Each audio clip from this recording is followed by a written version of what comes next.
there are some things which are not on the table. But then there are other things which are now on the table, such as limiting NATO and US exercises. And so it seems to me that those weren't in consideration before Russia's aggression.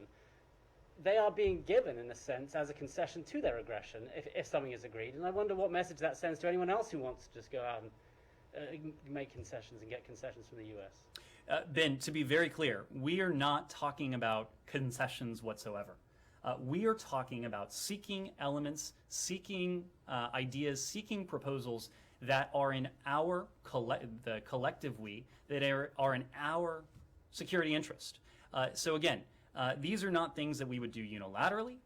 These are not things that we would do in an effort just to get Moscow to back down, just to get Moscow to return its troops to their permanent bases.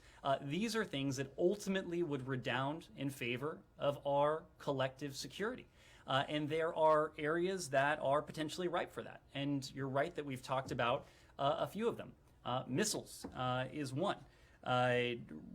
Reciprocal measures of transparency around exercises, for example, and then broadly arms control, including strategic and what are called non-strategic nuclear weapons. So these are at least a few of those areas. There may be other areas, but to be very clear, these are not concessions. These are not favors. This is not with an eye to inducing Moscow to back down. These are measures that we would take for our security, for our collective security. You agree they wouldn't have been on the table had Russia not started this whole crisis? No, Ben, to give you one example, there were elements of the INF Treaty that were certainly to our national security interests, in the national security interests of NATO, of our European allies, of our partners.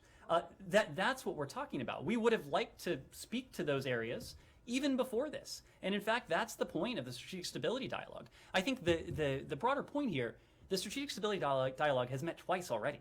It met in July and it met in September.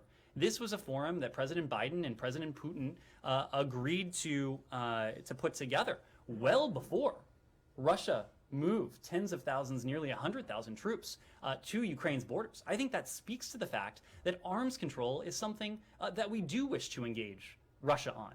It is an area that will have a positive impact on our collective transatlantic security. So even in the absence of what we're seeing now on Ukraine's borders, yes, it would be in our interest. You would have discussed limiting NATO and US exercises had this Russian aggression not taken place. Ben, what we're talking about is transparency. And what we're calling for now is transparency from the Russians. There are conventional forces in Europe treaty, for example, that has measures of transparency built into it. Those are areas that will always be welcome if they are arrived at on a reciprocal basis. If the Russians adhere to the transparency requirements, they will have a willing partner on the other side, whether it is the United States, whether it's NATO. We believe that transparency, that confidence-building measures, that arms control measures as well, all of these things work to our benefit. And we are always looking for ways that we can advance these causes.